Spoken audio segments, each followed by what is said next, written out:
Okay, so good morning po sa ating lahat. Ngayon po ay September 6, Sunday. It is the Lord's Day. So ako po ay nagpapasalamat sa Panginoon sapagkat ako na naman ay nabigyan ng pribilehiyo upang bahagi sa inyong salita ng Diyos ngayong umaga. Okay, so nais ko lamang pong sabihin na wala na pong mas maganda na gagawin. Not only on Sunday but every day is to talk to God, to go near to Him, and be blessed by Him. Yun po ang pinaka-importante to us Christians, na lumapit sa Kanya freely, So, this morning, di na po natin patatagalin. Nais ko pong ibahagi ngayong umagang ito is on Proverbs chapter 9, verse 10. Okay, Proverbs chapter 9, verse 10. Very simple, very short verse, but a long, kung iisipin natin, napakahaba po na thought ang nakapaloob dito sa verse na ito. Okay, hindi ko na po patatagalin. Let me open my Bible to Proverbs chapter 9, verse 10. Napakainit po ng panahon ngayon, September na, malapit na po ang Christmas, December, pero ito pa rin po ang panahon natin ngayon, napaka-alinsangan. Huwag na lang po nating pansinin yan. Ang importante ay makapag-aral po tayo ng salita ng Diyos this morning. Basahin ko po sa inyo Proverbs chapter 9 verse 10. Sabi po niya, the fear of the Lord is the beginning of wisdom, and the knowledge of the holy is understanding. So yun po, tayo po muna is magdaling manalangin. Dakila naming Diyos, banal, makapangyarihan sa lahat. Huling oras nito, ako po yung malapit sa iyo. Purihin ko salamat. Bless mo nga po kami ng oras, Panginoon Jesus. Amen. Okay, so ayun nga po mga kapatid, as we can see here in this verse, mapapansin kaagad natin yung salitang fear. Yung salitang fear, mga kapatid, is a very broad, malaking salita ito. Hindi lamang po sa isang meaning, kundi marami pong ibig sabihin ng fear. Pero nais ko pong ibahagi sa inyo is yung fear of the Lord. Ayan. The fear of the Lord is the beginning of wisdom. Totoo po yun. Pag tayo po ay may takot sa Diyos, dun po magsisimula ang karunungan. Ang wisdom is an applied knowledge. Wisdom is an applied knowledge. What is knowledge? Knowledge is acquired. Nakukuha ang knowledge by siguro pag may nagturo sa atin. Example na lang, tuturuan tayo kung paano magbasa, tuturuan tayo kung paano magsulat, tuturuan tayo kung paano magbilang. Yun po ang tinatawag na knowledge. Ngayon, kapag in-apply po natin yung knowledge na yun po yung wisdom. Okay, and that is the wisdom of man. Pero ang tinutukoy ko po ditong wisdom is the wisdom from God. Alam niyo po, kung ikukumpara po natin ang wisdom ng tao sa wisdom ng Diyos, is very, very different. Very different. Napakalayong agwat. Wisdom ng Diyos, wisdom na nanggagaling sa Diyos at wisdom na nanggagaling sa tao. Paano ko po nasabi yun? Ito, nais ko pong i-connect ang salitang word. Nais ko pong i-connect ang salitang word sa salitang wisdom. Wisdom coming from God at word of God. Ayan. Kasi sabi nga, kailan lamang magsisimula ang wisdom? Kapag meron po tayong takot sa Diyos. If we have fear in God, kakaroon po tayo ng wisdom. Okay. May katanungan po ako dito. How do we show our fear to the Lord? Ayan. Yun po. Paano po natin maipapakita? Number 1, huwag na po tayo magpaligwi-ligwi pa. Bilisan na po natin sapagkat yun naman talaga ang pinunta natin ngayong linggo. Para mapakinggan salita ng Diyos. Okay, number 1, How do we show our fear? It's very basic. Ano po? Very basic. Very basic. Number one, reading His words. We could show our fear to the Lord by reading His words. Napakasimple lang. Napakasimple pero napakahirap gawin ng maraming Kristiyano. Ano po? Ito, to tell you the truth, before po dumating itong pandemic, before po dumating si COVID-19, madalang po tayong nagbabasa ng salita ng Diyos. I myself, I'm reading the Word of God, pero kapag naalala ko lang, pero kapag may problema lang. Pero nung dumating itong pandemic, ito, honestly speaking, every night before we sleep ng aking asawa, ano po, sinimulan namin from Genesis. Ngayon, nasa na po kami? Proverbs. Ano? Sa Old Testament, sinimulan namin sa Genesis. Sa New Testament, sinimulan namin sa Matthew. Kung sa Old Testament, nasa Proverbs na po kami. Sa New Testament, nasa 1 Corinthians na po kami. At ganun po,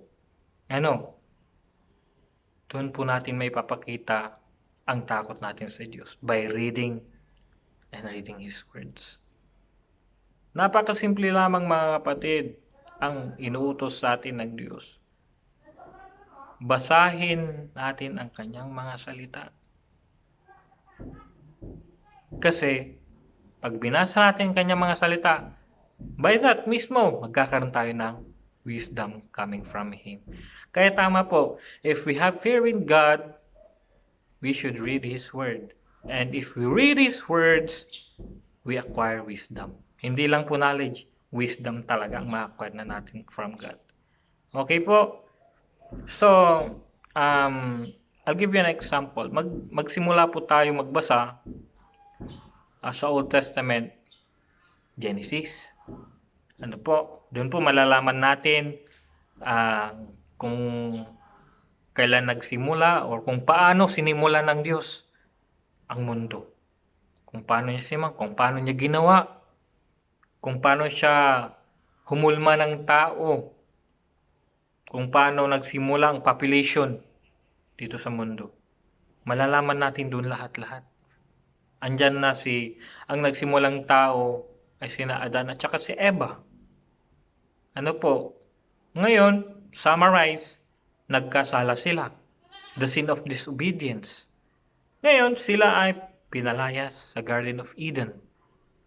Kasi nga, yung Garden of Eden ay lugar ng kaginhawaan. Doon, mabubuhay sila kahit hindi silang tatrabaho. Pero nung sila nagkasala, from now on, sabi ng Panginoon, ikaw, Adan, kakain ka sa pamamagitan ng iyong pawis. Ibig sabihin, kailangan mo munang magbanat ng buto bago ka kakain. At ikaw, Eva, sabi ng Panginoon, mahihirapan ka sa pagpaparami sa iyong panganganak. Okay, hindi po natin malalaman ang mga bagay na yon unless we will read His words.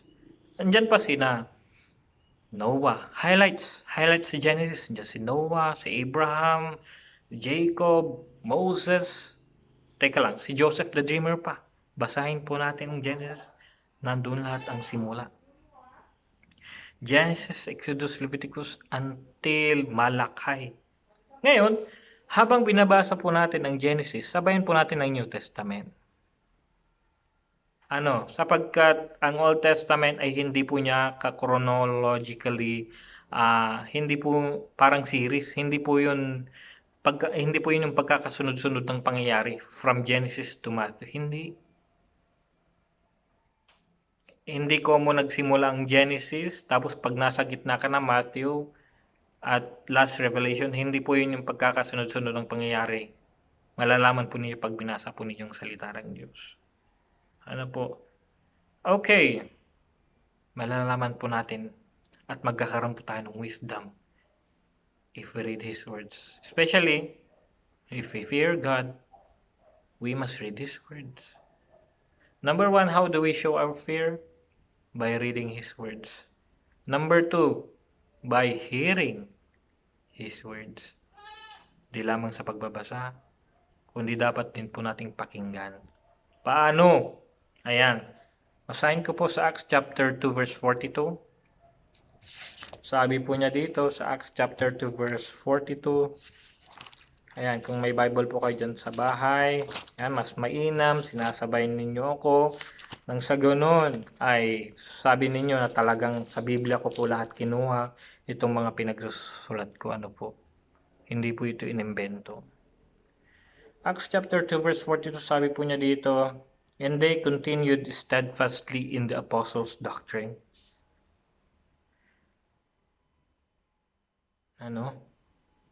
And fellowship, and in breaking of bread, and in prayers.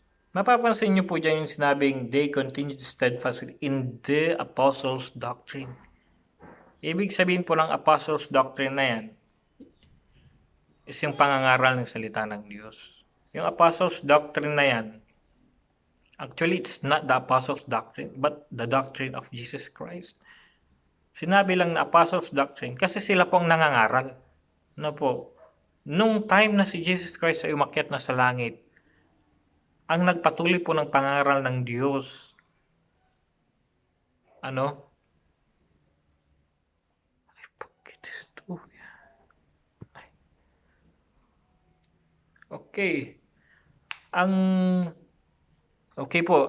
nagpatuloy po ng pangangaral ng Diyos ay sa pangunguna po ni Apostle Peter. Ayan. Pagkatapos ni Apostle Peter, pagkatapos nung from Acts chapter 6, yan, tinawag ng Panginoon si Paul at mas lalong lumago ang salita ng Diyos. Bakit? By hearing the word of God. Hindi po dadami ang Christians without hearing. Kapag may nagpipreach, gagawin ng audience, makikinig. At kapag may nakikinig, nagmumultiply. Nagmumultiply po ang mga Kristiyano. So, number 1, reading His words. Number 2, how do we show our fear? By hearing His words. Reading. Pangalawa, hearing. Siyempre, we always wanna hear the word of God. Dapat, yun po ang inaasam natin. Isa po sana sa desire ng ating pong puso is to makinig. Paano ka makakapakinig? Okay, bigyan kita ng example. Saang lugar ka makakapakinig? Letter A, sa sabungan. Letter B, sa palengke. Or letter C, sa simbahan, sa church. Mamili ka doon. Okay? Doon ba sa sabungan merong nagpi-preach ng salita ng Diyos? Doon ba sa palengke may nagpi-preach? Meron. Kaso madalang. Pero sa church, doon madalas. Amen. So, inaanyahan ko po kayo. Not only every Sunday. Sa tuwing may services, sa tuwing may nagpi-preach. Wag na po tayong mag-atubili na pumasok sa church, makinig ng salita ng Diyos. By that, we could show our fear to the Lord. Lastly na po tayo, number 3. Lastly na tayo, ito yung gustong-gusto ng mga nakikinig. Lastly. Pag lastly na, wow, yes, malapit na. Yun po ang hinihintay nila. So lastly, number 3. Yung number 1 ay reading His words. Number 2 is hearing His words. And number 3, doing. Itong pinaka-vital, mga kapatid. Doing His words. James chapter 1 verse 22. Basahin po natin. Ayan. Itong pinaka-vital. Doing His word. Anong sinasabi ng James? Anong sinasabi ng Apostle James patungkol po dito? Sabi niya dito, but be ye doers of the word, and not hearers only, deceiving your own selves. Tama po. Hindi lamang dapat tayo nagbabasa ng salita ng Diyos, hindi lamang dapat nakikinig, pero ang pinakamatindi, dapat isinasabuhay din natin. Ginagawa din natin. Sabi nga ng kataga, practice what you preach.